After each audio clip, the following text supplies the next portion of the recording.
எல்லாருக்கும் வணக்கம். இன்றைக்கி நம்ம பஞ்சபூத மருத்துவம். அது என்ன பஞ்சபூத மருத்துவம்? Let's discuss. ஃபஸ்ட்டு நம்ம ஒரு நம்மளோட உறுப்புகளை பற்றி தெரிஞ்சுக்கணும். அண்டத்தில் இருக்கிறது பிண்டத்தில் இருக்குதுன்னு சொல்லுவா இல்லையா? இப்போது நுரையீரலில் என்ன இருக்குது? காற்று. கல்லீரலில் ஆகாயம். மண்ணீரலில் நிலம் இருக்குது. ஹிருதயத்தில் நெருப்பு இருக்குது. சிறுநீரகத்தில் என்ன இருக்குது? கிட்னியில் தண்ணி இருக்குது. ஸோ இந்த ராஜ உறுப்புகள்ங்கிறது இந்த 5 தான். இந்த 5 என்ன பண்ணுன்னா நம்மளோட எனர்ஜியை உள்ளே இழுக்கும். நுரையீரலோட ஒரு ஜோடி உறுப்பு எதுன்னு கேட்டேன்னா பெருங்குடல். கல்லீரலோட ஜோடி உறுப்பு எதுன்னு கேட்டேன்னா பித்தப்பை.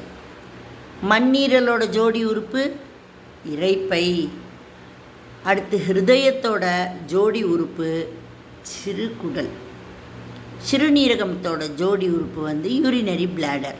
இப்போ ராஜ உறுப்புகளோட ஜோடி உறுப்போட வேலை என்னென்னா அதோட கழிவுகளெல்லாம் வெளியேற்றும்.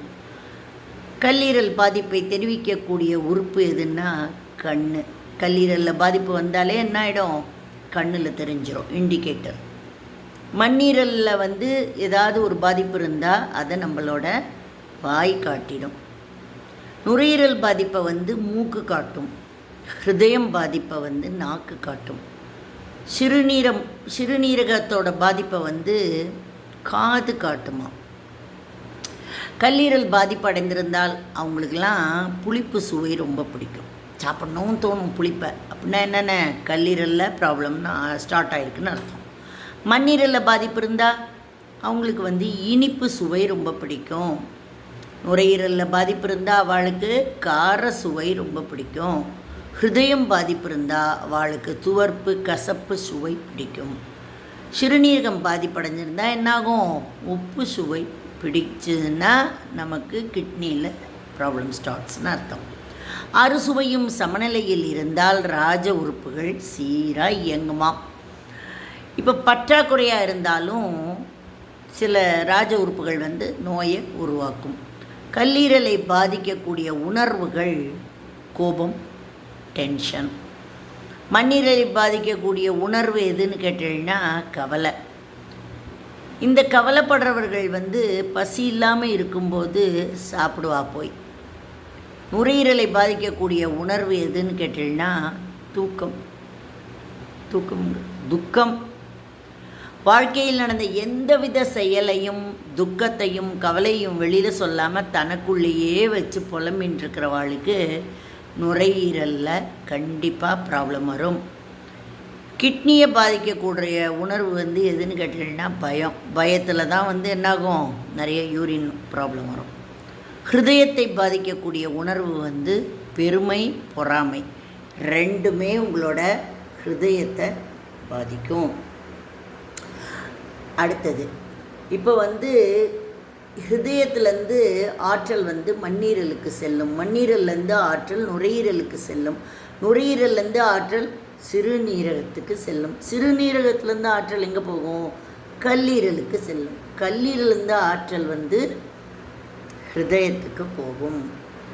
நோய் தோன்றுவது மனதில், அது தேங்குவது உயிராற்றலில். அங்கிருந்து தான் உறுப்புகளுக்கு வெளியாகிறது. மனம், உயிர், உடல் என சரி செய்வது தான் பஞ்சபூத மருத்துவம். சரி, என்ன பண்ணலாம்? மனசை சரி செஞ்சால் உயிர் சரியாகும் இல்லையா? ஓகே, உயிர் சரியானா உறுப்புகள்லாம் சரியாயிடுங்கிறது ஹோமியோபதி மருத்துவம். உயிரையும் மனதையும் விட்டு உடலில் உள்ள உறுப்புகளுக்கு மற்றும் வைத்தியம் செய்வது ஆங்கில மருத்துவம். இதனால் ஒரு பயனும் கிடையாது. சரியா? உயிரையும் மனசையும் விட்டுருவான் அவன். இந்த ரெண்டையும் தள்ளி வச்சுட்டு என்ன பண்ணுவான்? நம்ம உடம்பை போட்டு பதம் பார்ப்பான். இதுதான் அலோபதி. இதால் நமக்கு ஒரு பயனும் கிடையாது. மருத்துவம் என்பது மனத்தை சரி செய்து அதன் மூலம் உயிரை சரி செய்து அதன் மூலம் உடலில் உள்ள உறுப்புகளை சரி செய்வதால் நோய் குணமாவது தான் மருத்துவம். இப்போ மெல்ல அழிஞ்ச இயற்கை உணவுகளை பார்ப்போமா? ஆப்பிள் இன்று இந்திய சந்தையினை வியாபித்து நின்றாலும் சில ஆலயங்களில் பிரசாதம் என்ற அளவுக்கு வந்து விட்டாலும் பழம் உடலுக்கு நல்லதான்னு கேட்டால் இல்லை. நிறைய பேருக்கு ஆப்பிள் கான்ஸ்டிபேஷனை தான் உருவாக்கும். இறைவன் சில விஷயங்களை மிக ஆழமாக செய்திருக்கான். குளிர் பிரதேசத்தில் சக்தி கொடுக்கும் காய்கனிகள், பாலை நிலத்தில் வெப்ப நிலத்தில் சக்தி கொடுப்பவை என அந்தந்த சூழலுக்கு ஏற்ப படைச்சிருக்கான். தமிழ்நாட்டு பனை கொடுக்கும் பதநீர் அப்படியானது. இது உடலுக்கு குளிர்ச்சி. இங்கு விளையும் அரிசி முதல் பயிர் வரை உடலுக்கு நல்லது. அரேபிய பேரிச்சம்பழம் அந்த சூழலுக்கு ஏற்றது. ஒட்டகங்கள் அங்கு தாக்குப்பிடிக்க படைக்கப்பட்டிருப்பதைப் போல அங்கு வாழும் மனிதருக்கானது அந்த கனி. ஆப்பிள் உடலுக்கு சூடு கொடுக்கும் பழம். குளிர் பிரதேசத்தில் அது விளையும். குளிர் பிரதேச மக்களுக்கான பழம் அது. மா, பலா, வாழை என தனக்கு சரியான பழத்தை பூமி இங்கு விளைவித்தது. இங்கு வெள்ளையன் வரும் வரை எல்லாம் தான் சரியாக இருந்தது. சூடான பூமியில் மேலும் சூடேற்றி உஷ்ண கோளாறை உருவாக்கும் பழமோ உணவோ இங்கே கிடையாது. யாரும் சாப்பிட மாட்டா. அது சூடுப்பான்றுவா. வெள்ளையன் மிளகை தேடித்தான் வந்தான். வந்தவன் மிளகை வாங்கிவிட்டு சத்தற்றதும் நற்காரமில்லாதுமான மிளகாய் வற்றலை விட்டுவிட்டு சென்றான். இது தென் அமெரிக்காவிலிருந்து வந்தது. தக்காளியும் உருளையும் அப்படித்தான் வந்தது. புகையிலையும் அப்படி தான் வந்தது. இங்கு காரத்துக்கு நல்ல மிளகு பயன்படுத்தும் முறையே இருந்தது. உண்டபின் வெற்றிலையோடு மிளகும் பாக்கும் சுண்ணாம்பும் ஏலமும் வைத்தே தாம்பூலம் தரிக்கும் பழக்கம் இருந்தது. வெள்ளையன் சமையலுக்கு வற்றலை கொடுத்தான், வெற்றிலை பாக்கை கொடுத்தான், மிளகை அவன் கொண்டு சென்றான். கருப்பட்டியும் வெல்லமும் இங்கு இனிப்புக்கான பொருளாக இருந்தன. அதில் ஜீனியை திணிச்சான். கருப்பட்டி சந்தை மெல்ல சுருங்கியது. கள்ளிருந்த இடத்தை தன் நாடு ஓயினாலும் இன்னும் எதெல்லாமோ கொண்டு ரொப்பிட்டான். தேங்காய் இருந்த இடத்தை எதெல்லாமோ பிடிச்சது. தேங்காய் கொடுக்கும் ஆரோக்கியம் கொஞ்ச நஞ்சம்ல.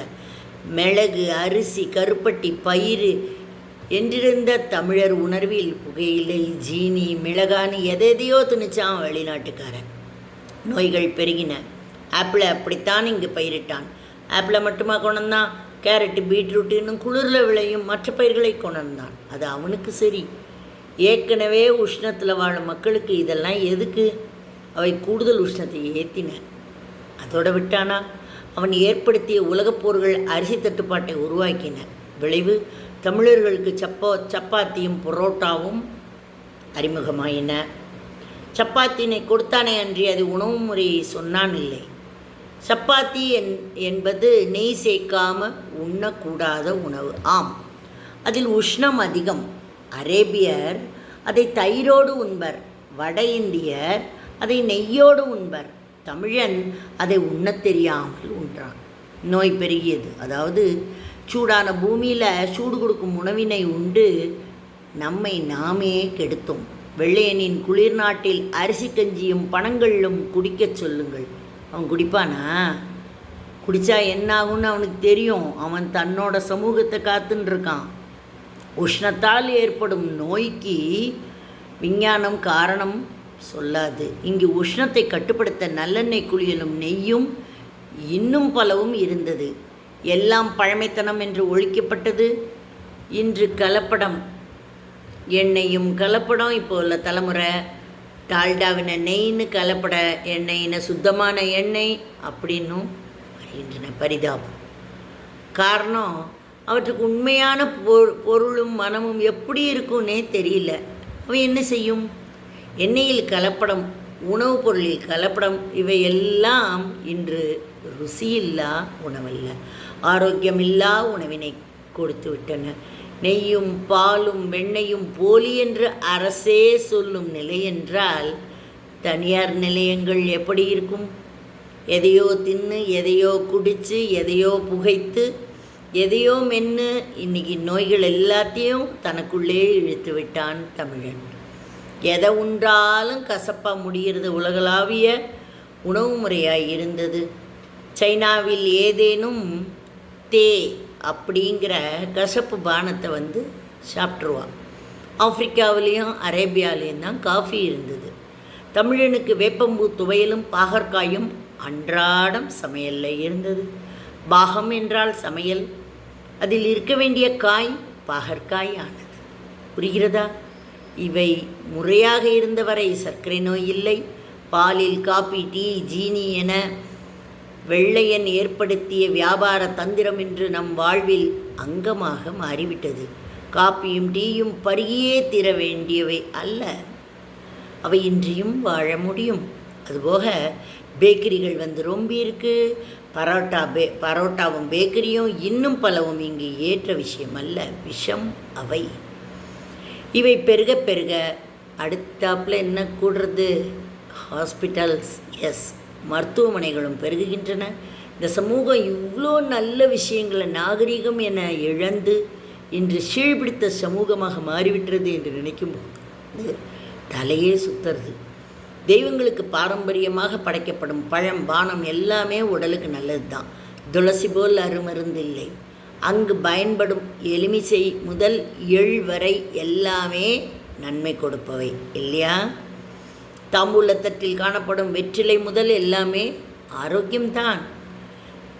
தேர்களில் தெய்வங்களுக்கு வீசப்படும் மிளகும் உப்பும் உடலுக்கு எக்காலமும் நன்மையே. உங்களுக்கு ஆரோக்கியமான உணவு வேணும்னா நமது மரபு வழி உணவை பாருங்கள். நைவேத்தியம் எனப்படும் உணவு முறையை தயாரிக்கப்படுமானால் அதைவிட ஆரோக்கிய உணவு எதுவுமே இல்லை. அசைவத்தில் கூட கிராம ஆலயங்கள்லாம் நீங்கள் போய் கவனிச்சிருக்கலாம். ஆடும் சேவலும் எப்படி இருந்தால் அங்கு பலியிட வேண்டும், எப்படி சமைக்கப்பட வேணும்னு விதி இருக்குது. அதன்படி உண்டால் அவையும் ஆரோக்கியமே. பிராய்லர் கோழியை கொண்டு அங்கே யாரும் வெட்ட மாட்டான், நாட்டுக்கோழி தான் வேணுமா. சனிக்கிழமை தோறும் நல்லெண்ணெய் தேய்ச்சா உஷ்ணம் வராது. அதிகாலை சேவலோடு எழுவதும் மந்தியில் பறவைகள் ஓயும்போது தூக்கத்தை தழுவுவதும் நோய்க்கு இடம் கொடா. மலைமேல் ஏறி தெய்வத்தை வணங்குவதும் குளிர் ஆறுகளில் குளிப்பதும் ஆரோக்கியமே.